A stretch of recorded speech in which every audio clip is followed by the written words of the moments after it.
ప్రభువు ఘనమైన నామమునకు మహిమ కలుగునుగాక. మన ప్రభువును రక్షకుడునునైన యేసుక్రీస్తుల వారి యొక్క ప్రశస్తమైన నామమునకి మహిమ, ఘనత, ప్రభావములు యుగయుగములకు కలుగునుగాక. సర్వాధికారి అయిన దేవుడు ఆయన గొప్ప కనికరమును బట్టి మరొక శ్రేష్టమైనటువంటి శుభదినములు దేవుని విలువైన పరలోకపు వాక్కులను ధ్యానము చేయుటకు దేవుడు మనకిచ్చినటువంటి ఈ గొప్ప సదవకాశమును బట్టి దేవాది దేవునికి మనము ఎంతగానో స్తుతులు చెల్లించబద్దులమై ఉన్నాము.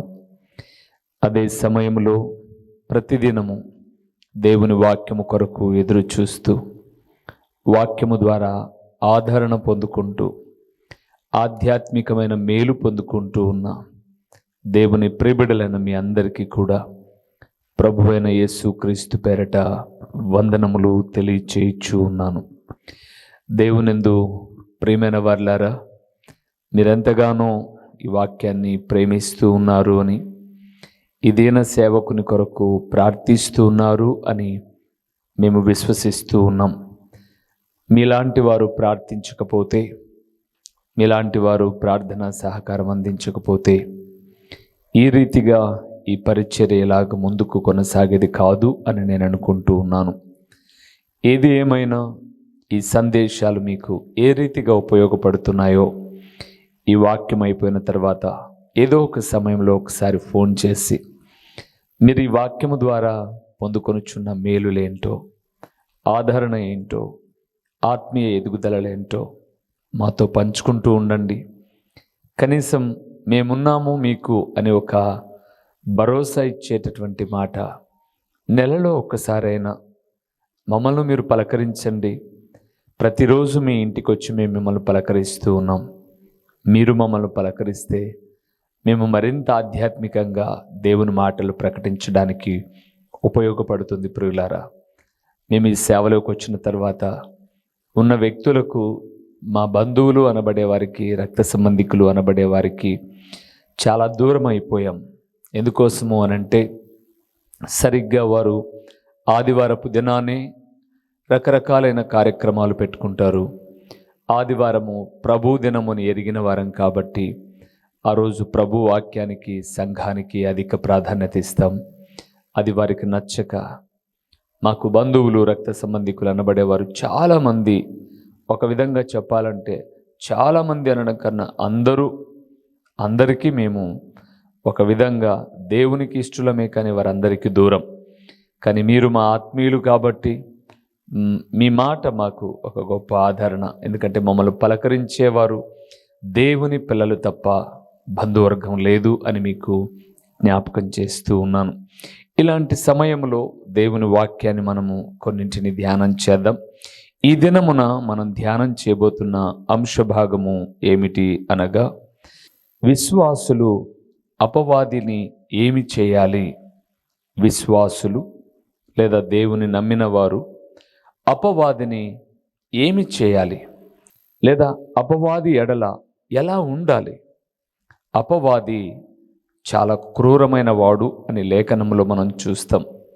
వాడు మోసగాడు అని, అబద్ధికుడు అని, బంధాలను చెరిపేవాడు అని, ఒక విధంగా చెప్పాలంటే మనం పరమునకు వెళ్ళకోకుండా మన ఆత్మీయ జీవితాన్ని అడ్డగించేవాడు అని ఎన్నో విషయాలు మనం చూస్తాం.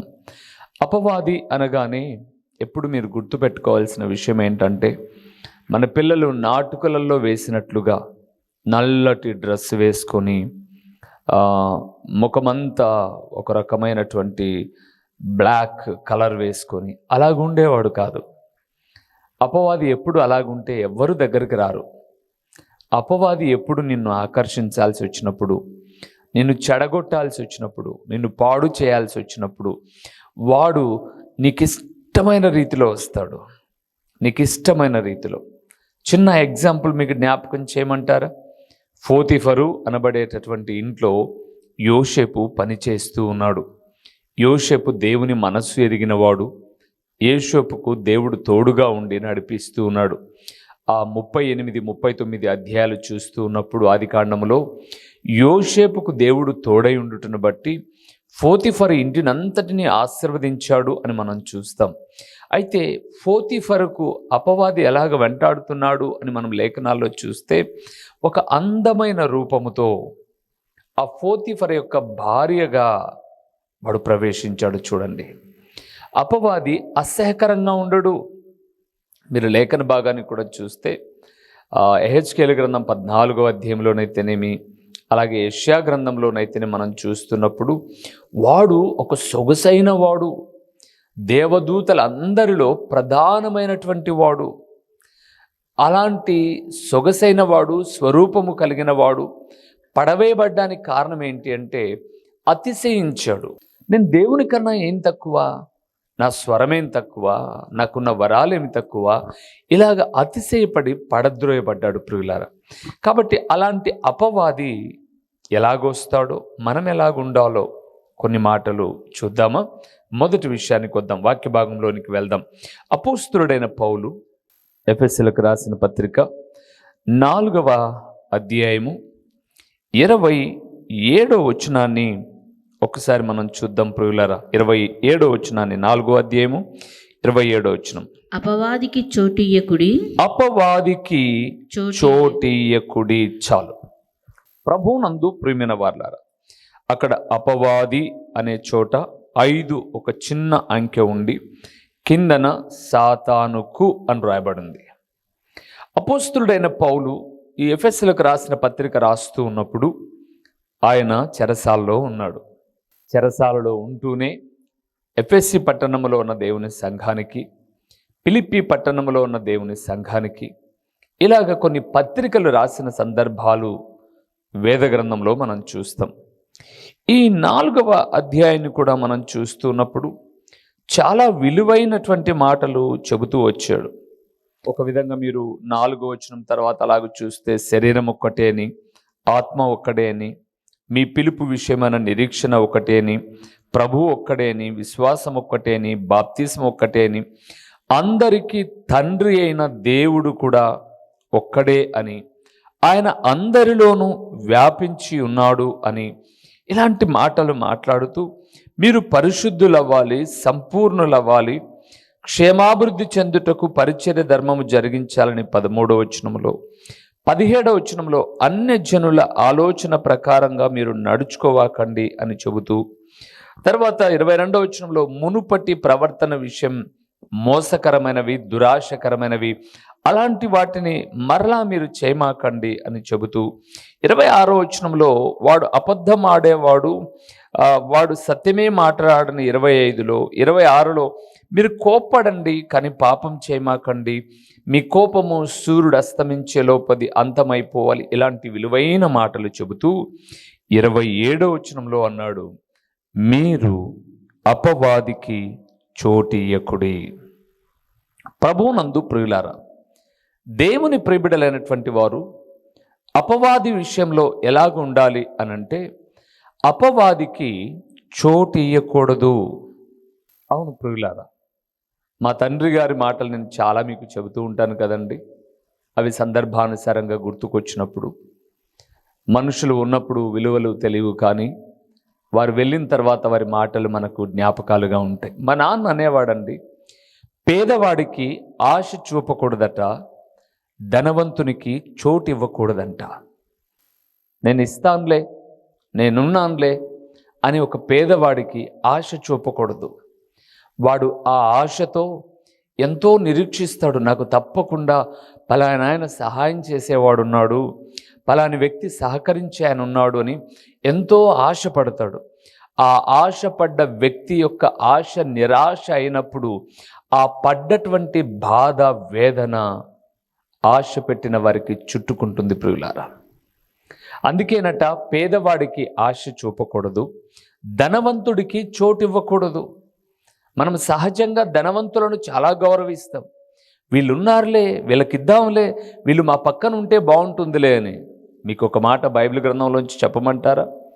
ఆహాబు అనబడే రాజు ఉన్నాడు, ఆయన తోటను ఆనుకొని నాబోతు అనబడేటటువంటి ఒక పేదవాడి తోట కూడా ఉంది. అయితే మీకు తెలుసు, అతను అడిగాడు, ఆహాబు రాజు, నాకు కూర తోట కొరకు నీ ద్రాక్ష తోట నాకు ఇవ్వు అని అన్నాడు. అయ్యా, అది నా పితరులు సంపాదించినటువంటి పిత్రార్జితం కాబట్టి నేను ఇవ్వలేను అన్నప్పుడు ఆ ధనవంతుడు తన భార్యతో చెప్పడం, ఆమె దౌర్జన్యంగా దాన్ని దోచుకోవడం. నిజమే ప్రియులారా, మనము ధనవంతుల స్నేహం ఎంత తక్కువ ఉంటే అంత మేలు. ఎందుకో తెలుసా? నీకు పెట్టిన దానికి లెక్క అడుగుతారు, నీకు ఇచ్చింది లెక్క రాసుకుంటారు, సమయానుకూలంగా నీకున్నవన్నీ కూడా తమ సొంతం చేసుకుంటారు. అందుకే పేదవాళ్ళకి ఎప్పుడు ఆశ చెప్పకూడదండి. పేదవాళ్ళకి ఎప్పుడు ఆశ చెప్పకూడదు. నేను ఇస్తానులే, చేస్తానులే. నిజమే, మా విశ్వాస జీవితంలో, సేవా జీవితంలో చాలామంది అలాగ ఆశలు పెట్టినప్పుడు చాలా ఎదురు చూసాం మేము. ఆ ఆశలు వారు తీర్చినప్పుడు నిరాశకు లోనయ్యాం, చాలా బాధపడ్డాం మేము. అలాంటి వ్యక్తులు మరలా మాతో మాట్లాడడానికి ఇష్టపడలే. మేమేమో సరేలే, వాళ్ళ పరిస్థితులు ఎలాగున్నాయో సర్దుకుపోయి పలకరిద్దామన్నా కూడా వారికి మాట్లాడడానికి ముఖమెక్కలే. ధనవంతుల స్నేహం చాలా జాగ్రత్తగా ఉంటాను ప్రియులారా. నాకేంటి, పలాని ధనవంతులు ఉన్నారులే అని వ్యామోహము చేత, ఆశ చేత, దురాశ చేత వారి సహవాసాన్ని కోరుకొని వారి ద్వారా నేను నష్టపోవాలని ఎప్పుడు కోరుకోను. ఎవరి ద్వారా ప్రభు ప్రేరేపిస్తే పరిచర్య జరుగుతుందని ముందుకు వెళ్తుంటాను. ఇక్కడ అన్నాడు పౌలు గారు, అంటున్నారు, అపవాదికి మీరు చోటు ఇవ్వకండి. అపవాది ఎప్పుడు కొంచెం చోటే కోరతాడు. మీకు తెలుసు, ఒక అరబ్బు కథ కదండి. మనం అందరం చిన్నప్పుడు ఎప్పుడో ఒకసారి వినింటాం, లేదా ఎవరైనా చెబుతుంటే వినింటాం, లేదా చదువుకున్న సందర్భాలు ఉన్నాయి.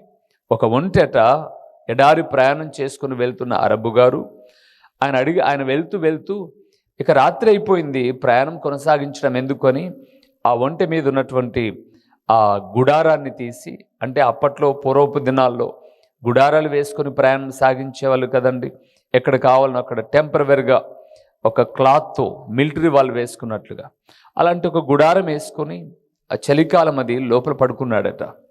ఈ ఒంటె కూడా వచ్చి చాలా రాత్రి అయిన తర్వాత దానికి కూడా చలి వేస్తుంది, తల లోపల పెట్టిందట. ఎక్కడ? ఆ గుడారం లోపల.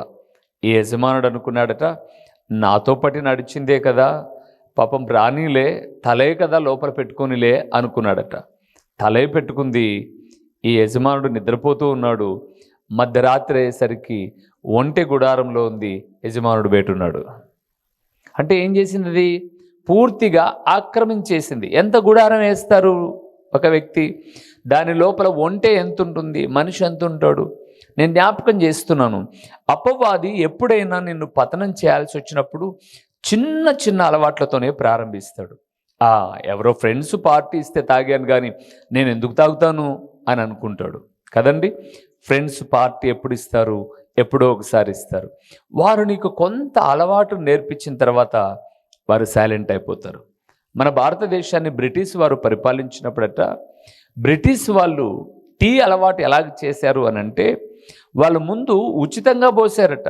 అందరూ అక్కడక్కడ కూర్చోంటే కూర్చున్నారు కదా, రండి టీ తాగుదురని ఉచితంగా చేసి పోసారంట. వీళ్ళు కొద్ది రోజులకు అడాక్ట్ అయిపోయారు, అలవాటు అయిపోయిన తర్వాత వాళ్ళు దాన్ని ఒక 5 పైసలని 10 పైసలని కొన్ని దినాలకు దాని మీద డబ్బులు రాబట్టడం. అలవాటు పడిన వాడు డబ్బును లెక్క చేయక అలవాటుకు బందీ అయిపోయాడు. ఇది చాలామంది తమ జీవితాలలో చిన్న చిన్నవే కదా అనే అలవాట్లను ప్రారంభించి అపవాదికి చోటిచ్చి ఆ ముసుగులో ఆ లోపాల చేత పతనమైపోతున్నారండి. ఎవరు ఒకేసారి వీర తాగుబోతులు కారు కదా, ఎవరు జూదగారు కారు కదా.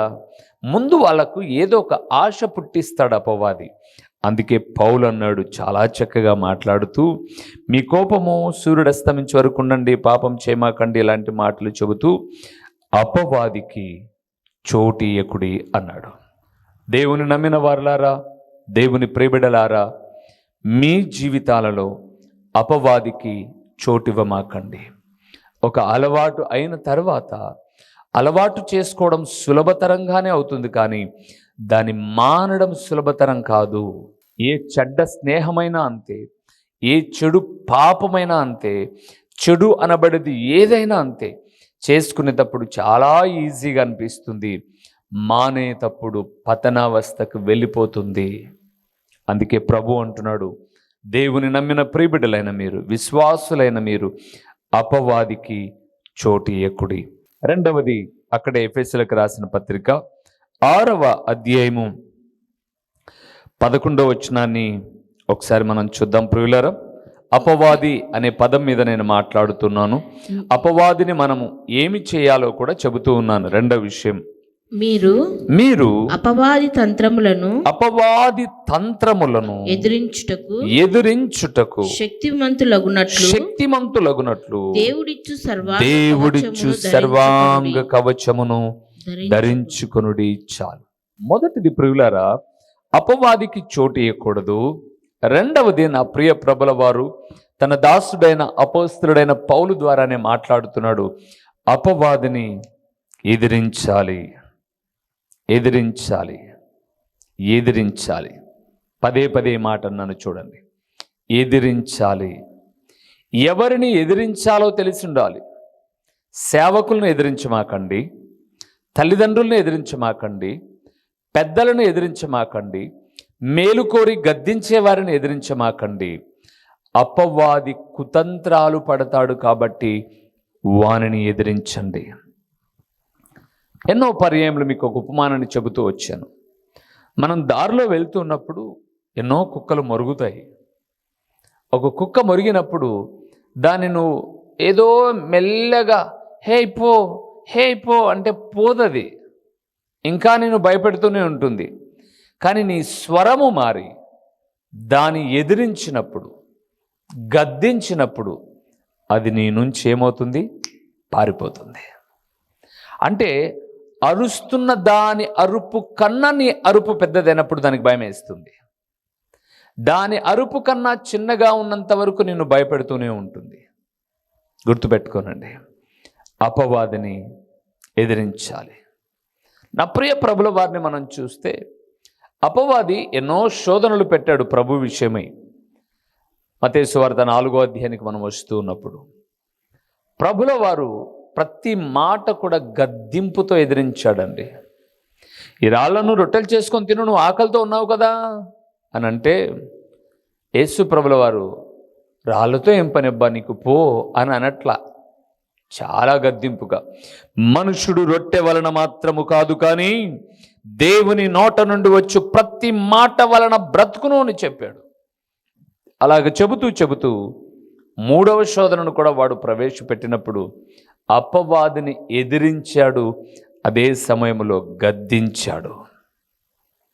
ఈరోజు ఈ మాట వింటున్న కుమారుడా, కుమార్తె, ఎదిరించకపోతే గద్దించకపోతే నువ్వు పతనమైపోతావు.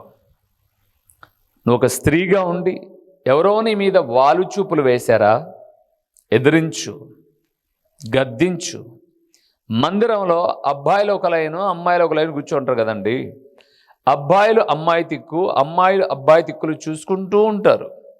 మాదంటే చాలా చిన్న సంఘం కాబట్టి నేను అబ్జర్వ్ చేస్తూ ఉంటాను. అయినప్పటికీ పొరపాట్లు జరుగుతూ ఉంటాయి.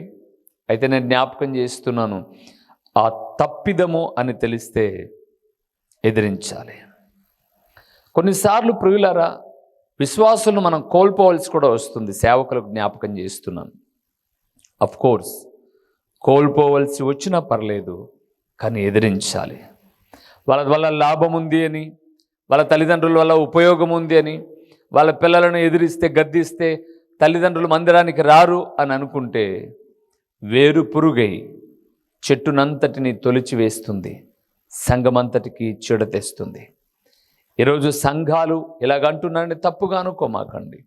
దైవజనులు గద్దించక తల్లిదండ్రులను ఎదిరిస్తే ఎక్కడ దూరం అయిపోతారో అని చాలా వరకు ప్రేమ నిలయాలు అయిపోతూ ఉన్నాయి. ఇలాగ మాట్లాడుతున్నందుకు నన్ను మన్నించండి. చాలా వరకు ప్రేమ నిలయాలు అయిపోయాయి. సంఘాలకు చెడ్డ పేరు వచ్చేస్తుంది.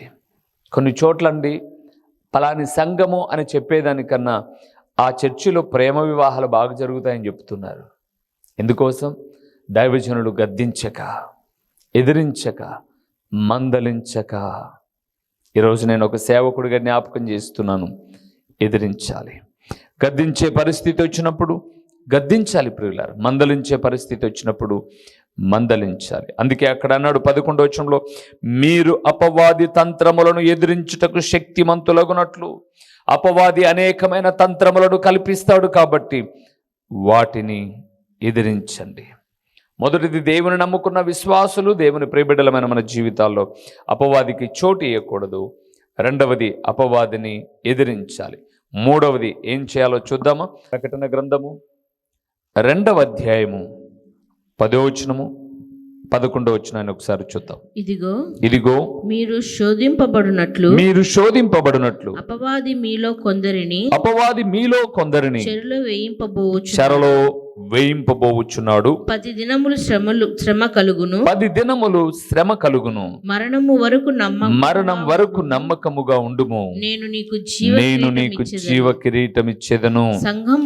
సంఘములతో ఆత్మ చెప్పుచున్న మాట చెవిగలవాడు వినుగాక. జయించువాడు రెండవ మరణము వలన ఏ హానియు చెందడు. ప్రియులారా, ప్రకటన గ్రంథం 2వ అధ్యాయము 10-11 వచనాలు నేను చదివాను. ఇదిగో మీరు శోధింపబడునట్లు అపవాది మీలో కొందరిని చెరలో వేయింపబోచున్నాడు. 11వ వచనం చివరి లైన్ చూస్తే, జయించువాడు రెండవ మరణము వలన ఏ హానియు చెందడు. అంటే ఇక్కడ నేను చెప్పాలనుకున్న విషయం ఏంటంటే, మూడవది, అపవాది క్రియలను జయించాలి. మొదటిది, అపవాదికి చోటు ఇవ్వకూడదు. రెండవది, అపవాదిని ఎదిరించాలి. మూడవది, అపవాది క్రియలను జయించాలి. అందుకే అక్కడ అన్నాడు, 10 దినములు శ్రమ కలుగును. మరణము వరకు ఎలాగుండాలట? నమ్మకముగా. బైబిల్ గ్రంథంలో జ్ఞాని అయిన సొలొమోను 24వ అధ్యాయంకి వచ్చేసరికి మాట్లాడతాడు, నమ్మకమైన వానికి దీవెనలు మెండుగా కలుగును అని. ఈరోజు అపవాదిని జయించలేని వారుగా ఉన్నారు. మీరు గుర్తుపెట్టుకోనండి, మీ ఒక్కరి వల్ల కాకపోతే మీరు పరిశుద్ధాత్మ సహాయాన్ని కోరుకోనండి. సంసోను ఎంత బలవంతుడండి! సంసోను గురించి తెలియని వారెవరు? బైబిల్ గ్రంథాన్ని చదివిన ప్రతి ఒక్కరికి, కనీసం సండే స్కూల్కు వెళ్ళిన వారికి, లేదా అప్పుడప్పుడు చర్చికి వెళ్ళిన వారికి కూడా సంసోను యొక్క జీవితము తెలుసు. చాలా బలవంతుడు అని. ఒక పచ్చి దవడ ఎముక తీసుకుంటే, గాడిద పచ్చి దవడ ఎముక తీసుకుంటే 1000 మందిని తరిమి చంపినవాడు. నక్క ఒకటి పట్టుకోగలమా అండి? 300 నక్కలు పట్టుకొని ఫిలిస్తీన్ల పొలాలను తగలబెట్టినవాడు. అయ్యో, చాలా బలవంతుడని చెప్పచ్చు. ఆయనను పట్టణం లోపల పెడితే పట్టణానికి ముఖద్వారంగా ఉన్నటువంటి తలుపును కూడా తలుపును ఎత్తుకొని వెళ్ళిపోయాడు. చాలా బలవంతుడు. ఫిలిస్తీన్లను అందరినీ జయించుతూ వచ్చాడు. కానీ but is a bit of poison అంటారు కదండి. కానీ అనే చోట ఏదో హాని ఉంది. కానీ డెలీలా విషయంలో ఏమైపోయాడు? జయ జీవితాన్ని జీవించలేకపోయాడు. 16వ అధ్యాయాన్ని మనం చదువుతున్నప్పుడు ప్రాణము విసికి చావగోరాడట. అంటే గుర్తుపెట్టుకోండి, అపవాది నువ్వు చచ్చేదాకా విసిగిస్తాడు. నువ్వు చచ్చిపోవాలని విసిగింపు పుట్టిస్తాడు నీకు. అందుకే ఒక దేవుని సేవకుడిగా జ్ఞాపకం చేస్తున్నాను, అపవాదిని ఎదిరించాలి ప్రియులారా. అపవాదిని జయించాలి ప్రియులారా, జయించాలి. మనం పడిపోయామా? ఏమైపోయాడు సంసోను? జయించలేకపోయాడు, చావగోరాడు విసిగి. చివరికి దాగోను గుడిలో ఆధారమైనటువంటి స్తంభాలను కట్టివేసి అందరూ పండగ చేసుకుంటూ ఉన్నారు. తను చచ్చిపోయాడు, ఫిలిస్తీన్లను చంపాడు. కానీ నేను ఇక్కడ చెప్పాలనుకున్నది ఏంటంటే, జై జీవితము లేకుండా పడిపోయాడు. మన జీవితాల్లో సంసోనే పడిపోయాడులే జయించలేక, దావీదే పడిపోయాడులే జయించలేక అని పడిపోయే ప్రతి పనికి మాలిన వాడు పడిపోయిన వ్యక్తులను ఆధారం చేసుకోకూడదు. నేను ఎప్పుడూ ఒక మాట జ్ఞాపకం చేస్తాను, నువ్వు జై జీవితం జీవించాలంటే విజయుడై పారిపోయి జై జీవితం జీవించిన యోసేపును మాదిరిగా పెట్టుకో. నా ప్రభు అయిన యేసుక్రీస్తును మాదిరిగా పెట్టుకో. నీలో ఉన్న బలహీనత కొరకు ఎవరో పడిపోయిన ఒక భక్తుని ఆధారం చేసుకొని అంతటోళ్ళే పడిపోయారులే, నీలో తప్పు ఉంది కాబట్టి నువ్వు ఆ మాట మాట్లాడతావు. అంతటోనితో నీకేం పని? నీ వ్యక్తిత్వాన్ని ప్రభువును మాదిరిగా పెట్టుకో. ప్రభు అడుగుజాడలో నడిచిన పౌలు అన్నాడు చూడండి ఒక మాట, నేను క్రీస్తును పోలి నడుచుకున్న ప్రకారము మీరు నన్ను పోలి నడుచుకోండి అన్నాడు పౌలు. ఒక జీవితం కలిగిన వ్యక్తిని టార్గెట్గా గురిగా పెట్టుకోవాలి, కానీ ఒక సినిమా యాక్టర్నో ఒక సినిమా హీరోనో వాడిని పెట్టుకుంటే నీ జీవితం వాడికి క్యారెక్టర్ ఉండదు, నీకు క్యారెక్టర్ ఉండదు. సో అది కరెక్ట్ కాదు ప్రియులారా. అందుకే జ్ఞాపకం చేస్తున్నాను, జయించాలి జయించాలి. 4వది ఒక్క మాట చెప్పి నేను ముగిస్తాను. పేతురు రాసిన మొదటి పత్రిక 5వ అధ్యాయము 8వ వచనాన్ని చూస్తే ఇక్కడ కూడా అపవాది అనే ఒక మాట గురించి ఒక మాట రాయబడింది, చూద్దాం.